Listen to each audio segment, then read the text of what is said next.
Hello students, आपण बघतोय point ways to express concentration of the solution.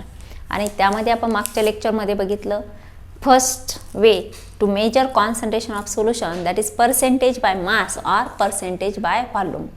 Second mole fraction, third molarity and fourth is molarity. आपण पुन्हा एकदा त्यांची definition overlook करू आणि त्यानंतर त्यावर आधारित प्रॉब्लेम सॉल्व करू. Percentage by mass, percentage means out of 100 gram जर मास असेल, सोल्युशनचा मास असेल, तर त्यापैकी कॉन्स्टंट एखादा कॉन्स्टंट कंपाऊंडचं मास किती असेल ते म्हणजे percentage by mass. Means mass of any component in 100 gram of the solution. Mass of any constant component in 100 gram of the solution.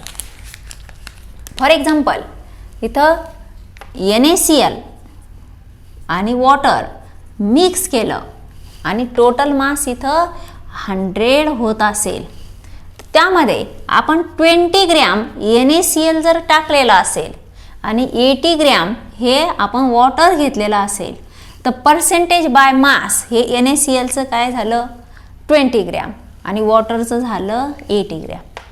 परंतु आपण इथं जे मास आहे जर 100 घेतलेलं नसेल, इथं घेतलेलं आहे 40 ग्रॅम, इथं 20 ग्रॅम घेतलं, इथं 40 ग्रॅम घेतलं, तर हे पर्सेंटेज बाय मास किती म्हणजे 40 ग्रॅमपैकी 20 ग्रॅम टोटल हे 60 ग्रॅम झालं. हो की नाही, हे टोटल किती झालं 60 ग्रॅम. म्हणजे out of 60 gram 20 gram NaCl असेल तर 100 ग्रॅमला किती असेल म्हणजे पर्सेंटेज बाय मास. जसं आपण एखादी परीक्षा आपली 50 मार्काची झाली असेल, 50 मार्कापैकी 25 मिळाले तर 100 पैकी किती मिळाले, तसं 60 ग्रॅमपैकी 20 ग्रॅम NaCl असेल तर 100ला किती असेल ते झालं पर्सेंटेज बाय मास. त्यानंतर mole fraction. Mole fraction is the number of moles of any constant species in total number of moles of solution. म्हणजे टोटल नंबर ऑफ मोल्स सोल्युशनचे जेवढे नंबर ऑफ मोल्स आहे त्यापैकी एखादा कॉन्स्टंट ए असेल आणि बी असेल, त्यापासून सोल्युशन तयार झालेलं असेल आणि Na हे एचे नंबर ऑफ मोल्स असतील आणि NB बी कॉम्पोनंटचे नंबर ऑफ मोल्स असतील आणि सोल्युशनचे number of moles Na plus NB असतील. तर mole fraction of a that is XA equal to Na divided by Na plus NB. Total number of moles जे असतील सोल्युशनचे त्यापैकी ए कॉम्पोनंटचे नंबर ऑफ मोल्स हे जे असतील ह्या दोन्हीचा रेशो म्हणजे मोल फ्रॅक्शन. ए कॉम्पोनंटचे नंबर ऑफ मोल्स आणि total number of moles of solution ह्या दोन्हीचा रेशो म्हणजेच काय मोल फ्रॅक्शन ऑफ ए. आणि mole fraction of b is equal to number of moles of b component divided by total number of moles of solution, that is mole fraction of b. त्यानंतर molarity. Molarity is denoted by capital M. It is equal to number of moles of solute divided by volume of solution in dm cube. Volume of solution in dm cube. जर dm cube मध्ये दिलेलं नसेल, cm cube मध्ये दिलेलं असेल तर divided by 1000 करून आपल्याला त्याचं dm cube मध्ये कन्व्हर्ट करावं लागतं.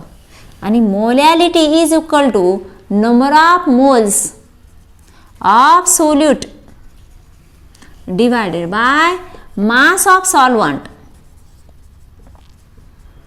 Mass of solvent in kilogram. इथं सोल्युशनचं व्हॉल्यूम कन्सिडर केलेलं आहे आणि इथं सॉल्व्हंटचं मास कन्सिडर केलेलं आहे किलोग्रॅममध्ये. मग इथं ही काय आहे टेम्परेचर इंडिपेंडंट क्वांटिटी, कारण टेम्परेचरचा कुठलाही इफेक्ट हा मासवर होत नाही परंतु व्हॉल्यूमवरती होतो. Temperature increases, volume increases, temperature decreases, volume also decreases. Therefore molarity is temperature independent quantity. आता आपण काही प्रॉब्लेम सॉल्व करू.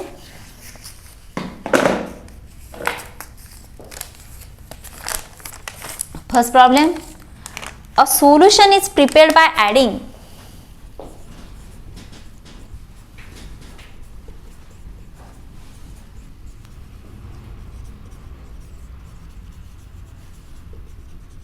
A solution is prepared by adding 2 grams of a substance A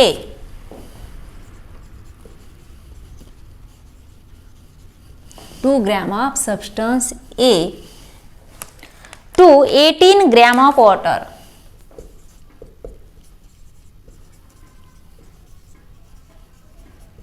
To 18 grams of water.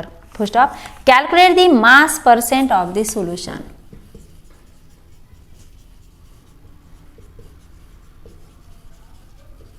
Mass percent of the solution. Given data. काय दिलं? Weight of solute 2 gram. Weight of solvent equal to 18 gram. Therefore, weight of solution 2 plus 18 equal to 20 gram. Weight of solution 20 gram झालं. Mass percent of the solution आपल्याला काढायचे. Mass percent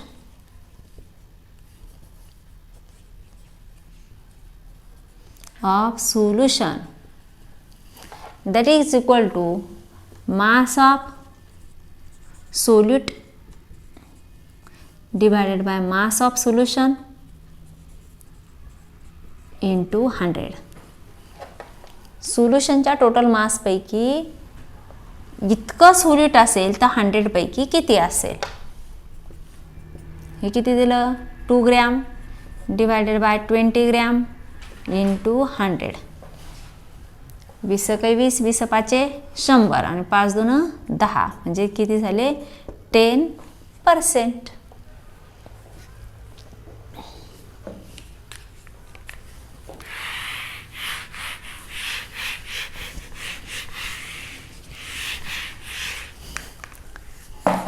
Second problem, calculate the molarity of NaOH.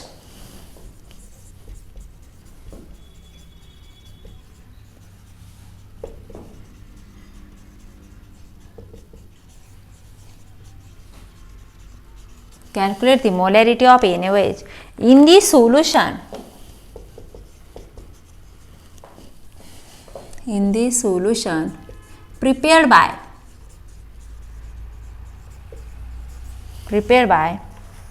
dissolving its 4 gram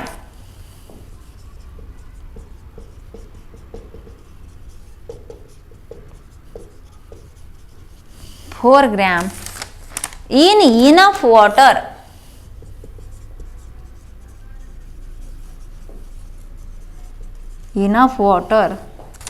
to form 250 ml of the solution.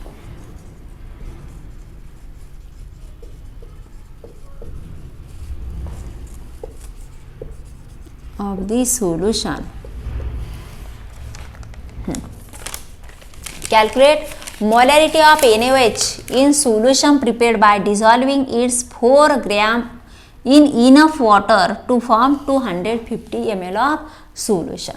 Given data.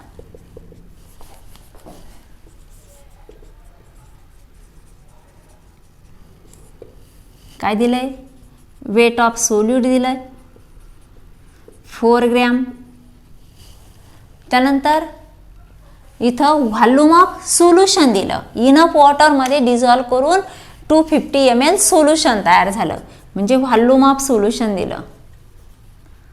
Solution ते किती दिलं? 250 ml. Molarity काढायला सांगितली. मोलॅरिटीचा formula काय आहे आपला? Number of moles of solute divided by volume of solution in DM cube. Volume of solution in DM cube. आता बघा, number of moles of solute आपल्याला दिलेलं नाहीये. परंतु आपण फॉर्म्युल्यावरून काढू शकतो. Number of moles of solute N equal to weight of solute divided by molecular weight of solute. आता वेट ऑफ सोल्यूट दिलं आहे, परंतु मोलिक्युलर वेट ऑफ सोल्यूट दिलेलं नाही आहे, परंतु आपल्याला नाव माहिती आहे काय आहे ते NaOH. आणि NaOH माहीत असेल तर सोडियमचा ॲटोमिक मास आहे 23, ऑक्सिजनचा ॲटोमिक मास 16, हायड्रोजनचा ॲटोमिक मास 1. आता ह्या गोष्टी आपल्याला माहीत असायलाच हव्या. आपण बरेच प्रॉब्लेम सॉल्व्ह केले तर हे ॲटोमिक मासेस आपण यूज केलेले. आता प्रत्येकी एक एकच ॲटम असल्यामुळं ह्या सगळ्यांची बेरीज जर आपण केली तर हे किती येणार 40 येणार, हो की नाही. 6 आणि 3 9 1 10 आणि हे 4 40 ग्रॅम पर मोल आपण त्याला असं म्हणणार, कारण हे काय आहे तर मोलार मास आहे. आता number of moles of solute N equal to weight of solute 4 gram divided by 40 gram per mole. Gram gram cut होणार, हे भागिले 10 आणि म्हणजेच किती 0.1 मोल. हे पर मोलचं वरती आल्यानंतर काय होईल मोल. आणि आणखी एक करायचं आपल्याला volume of solution in DM cube करायचं. इथं काय दिलेलं आहे ml केलेलं आहे. ml म्हणजे CM क्यूब. त्याला 1000 ने डिवाइड केलं तर काय होईल 0.250 किंवा आपण त्याला असं डायरेक्ट करू शकतो 250 इंटू 10⁻³ डिवायडेड बाय 1000 म्हणजे 10⁻³ आणि वरती आल्यानंतर काय होईल ते 10⁻³ DM क्यूब. तर मग आपल्याला मोलॅरिटी काढायची. हे किती आलं 0.1 मोल आलं आणि हे आलं 250 इंटू 10⁻³ DM क्यूब. आता आपण हे जर वरती घेतले 10⁻³ म्हणजे 1000 होतील. म्हणजे 0.1 इंटू 1 2 3 डिवायडेड बाय 250. आता ह्याचं जर हे काय येईल unit moles per DM cube. हे 250चा 4th टाइम्स आपल्याला हा भाग जातो आणि मग आपला आन्सर असेल 0.4 मोल्स पर DM क्यूब. ही झाली आपली molarity. M equal to 0.4 moles per DM cube. सगळ्या व्हॅल्यूज अगदी सहज भाग जातील अशा होत्या, त्यामुळे आपल्याला इथं कुठेही लॉगचा वापर करावा लागला नाही. आता तिसरा आणि शेवटचा प्रॉब्लेम घेऊ आपण.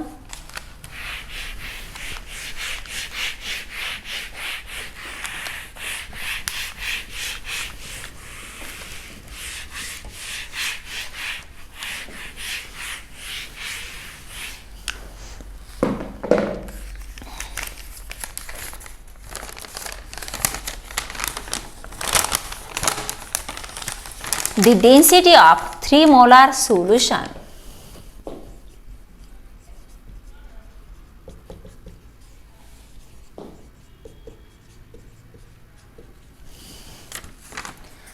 of NaCl is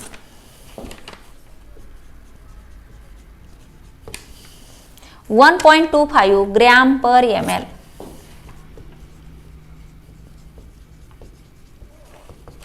Gram per ml. Calculate molality of the solution.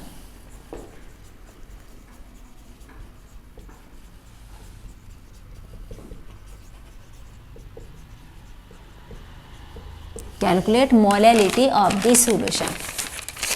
बघा दिलेलं आहे मोलॅरिटी आणि कॅल्क्युलेट काढायला सांगितली molality. Given molarity of solution equal to 3 molar. आता 3 मोलारचा अर्थ काय होतो? मोलार म्हणजे काय? Moles per DM cube. Per DM cube म्हणजे एका लिटरमध्ये. आणि मग 3 मोलार म्हणजेच काय? 3 moles of solute NaCl in 1 dm³ म्हणजे 1 लिटर ऑफ सोल्युशन. 1 लिटर सोल्युशनमध्ये NaClचे 3 मोल्स आहे, 3 मोल्स. आणि मग NaClचा मोलार मास किती? आणखी काय गिवन आहे? Density of solution equal to 1.25 gram per ml म्हणजे ग्रॅम पर cm³. आता देताना जरी आपल्याला दोनच टर्म्स दिलेले आहे, परंतु त्याच्या मिनिंगमध्येच सगळ्या टर्म्स दडलेले आहे. आपल्याला त्या सगळ्या शोधून काढायच्या आहेत. बघा, मोलॅरिटी दिली 3 molar, 3 moles in 1 litre of solution. आता आपल्याला यावरून सोल्यूटचं मास काढता येतं, कारण आपला नंबर ऑफ मोल्सचा फॉर्म्युला काय आहे? Weight divided by molecular weight असा फॉर्म्युला आहे. मग आपल्याला वेट काढायचा असेल तर नंबर ऑफ मोल्सला मोलिक्युलर वेटनं आपण काय करतो? मल्टिप्लाय करतो. मग आपल्याला मोलिक्युलर वेट NaClचं कॅल्क्युलेट करता येईल. कसं कॅल्क्युलेट करता येईल? तर सोडियमचा ॲटॉमिक वेट हे किती आहे? 23, हो की नाही? आणि क्लोरीनचा ॲटॉमिक वेट आहे 35.5. म्हणजे टोटल किती होतील? हे 5, 8 आणि 5, 58.5 ग्रॅम पर मोल. हे काय झालं? Molar mass of the NaCl. Molar mass of NaCl झालं 58.5 ग्रॅम पर मोल झालं. आता 3 मोल्स ऑफ NaCl ॲड केलेले, 3 मोल्स.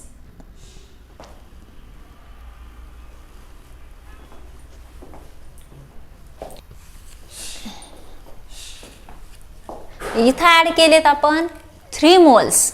मग आपल्याला काय करावं लागेल? त्याचं जे 1 मोलचं मास आहे इंटू जर 3 केलं, 58.5 इंटू 3, तर काय येईल?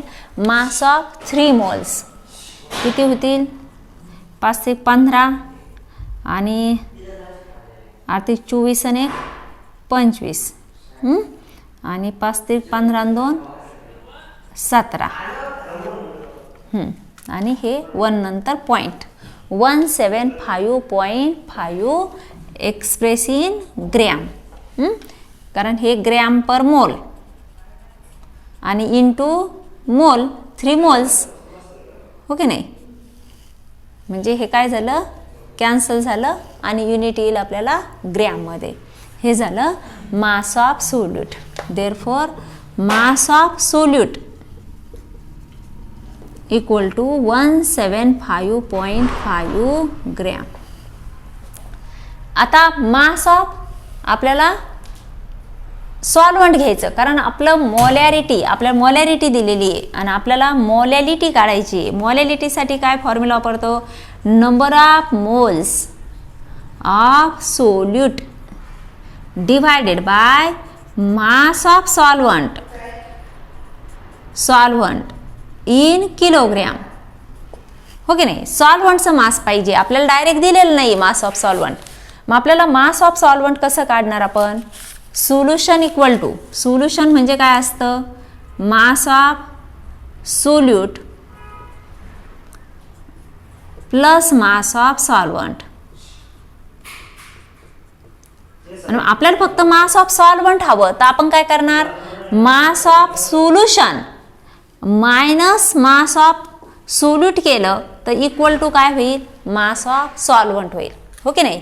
ह्या दोन्हीची ॲडिशन इक्वल टू, म्हणजे हे मास ऑफ सोल्युशन म्हणजे ह्या दोन्हीची जर ॲडिशन असेल, mass of solution equal to mass of solute plus mass of solvent असेल, तर मास ऑफ सॉल्व्हंट काढायचं असेल तर मास ऑफ सोल्यूट काय करणार? मास ऑफ सोल्युशनमधून मायनस करणार, equal to mass of solvent येणार.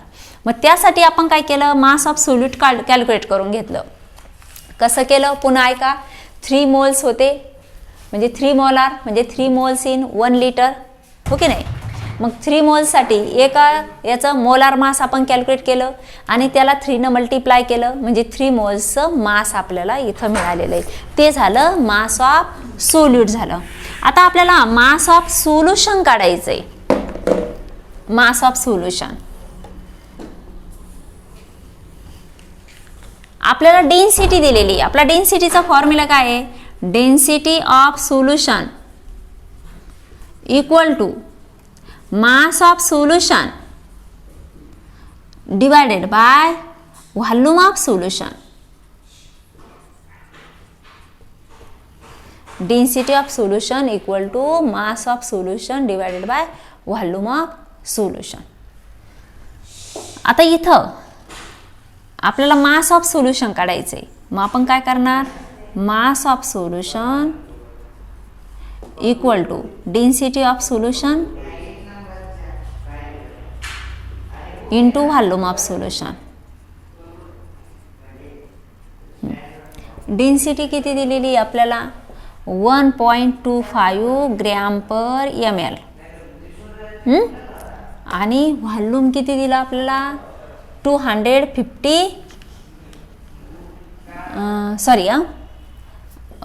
Litre of the solution. Okay नाही. आणि 1 लिटर म्हणजेच ml किती झाले? 1000 ml झाले. 1000 ml. हे पर ml आणि ml कॅन्सल. आणि इथं 1000 मल्टिप्लाय केलं तर इथं किती येतात? 3 झिरो. आणि 2 झिरो नंतर 2 डिजिट नंतर आपण जर पॉईंट दिला तर आपले हे झाले ग्रॅममध्ये झालं रूपांतर. कारण ग्रॅम पर ml आणि ml आपण पर ml कॅन्सल केलं आणि ते झालं ग्रॅम. हे झालं मास ऑफ सोल्युशन झालं. आता आपण आत्ताच बघितलं mass of solvent equal to mass of solution minus mass of solute. Okay नाही. आणि मास ऑफ सोल्युशन किती झालं आपल्याला?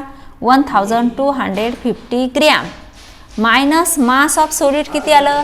175.5 ग्रॅम. 175.5 ग्रॅम. आता ही सबट्रॅक्शन आपण व्यवस्थित करून घेऊ. 1250.0 अँड 175.5 किती? हे 5, हे 6 गेले 4 आणि हे 8 गेले 15 2 8 गेले 7 आणि हा 0 आणि हा 1. ओके नाही. म्हणजे आलं 1074.5 ग्रॅम. हे ग्रॅममध्ये आलं. आणि आपल्याला पाहिजे किलोग्रॅम. ओके नाही. मग आपण डिवायडेड बाय 1000 केलं इथं तर काय होणार? 1.0745 किलोग्रॅम. याला 1000 डिवाइड केलं तर आपलं किलोग्रॅममध्ये अशा प्रकारे झालं. आता आपण हा जो फॉर्म्युला आहे आपला molarity equal to number of moles of solute. आता number of moles of solute तर आपल्याला दिलेलेच आहे.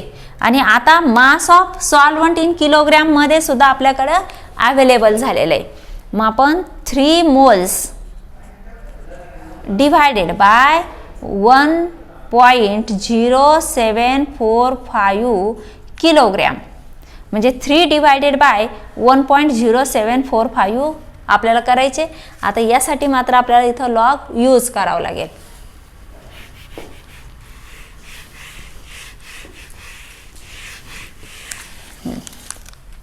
काय होईल? Log of 3 minus log of 1.0745 is equal to 0.4771. 30चा 0 मध्ये बघितला आणि हा 0.10चा 7 आणि 4 मध्ये आपल्याला बघायचा आहे. तो येतो 0.0311. 0311 किती येईल? हे 0 हा 6 शिल्लक राहील. इथं 4 राहतील, इथं 4 राहतील आणि 0 पॉईंट. आणि याचा जर अँटीलॉग आपण बघितला तर हे आन्सर येतं 2793. 2793. 0.44चा 6 आणि 0 मध्ये आपण बघायचा. आणि इथं 1 ॲड केल्यानंतर इथं पॉईंट दिला आणि हे युनिट काय येईल? Moles per kilogram. Moles per kilogram म्हणजे दिलेली होती आपल्याला मोलॅरिटी आणि आपल्याला काढायला सांगितले मोलॅलिटी. मग आपण स्टेप बाय स्टेप असं कन्व्हर्जन करून घेतलं. मोलॅरिटी म्हणजे number of moles in volume of solution in लिटरमध्ये दिलेले 1 लिटरमध्ये, मॉलॅरिटी दिली 1 लिटरमध्ये. मग लिटरचं कन्व्हर्जन व्हॉल्यूममधील आपण सोल्युशनचं जे दिलेलं आहे त्याला डेन्सिटी इथं आपण मल्टिप्लाय करून मास ऑफ सोल्युशन कॅल्क्युलेट केलं. त्यानंतर इथं आपल्याला मोलर मास मल्टिप्लाय केले 3 मोल्सला, त्यावरून मास ऑफ सोल्यूट काढलं.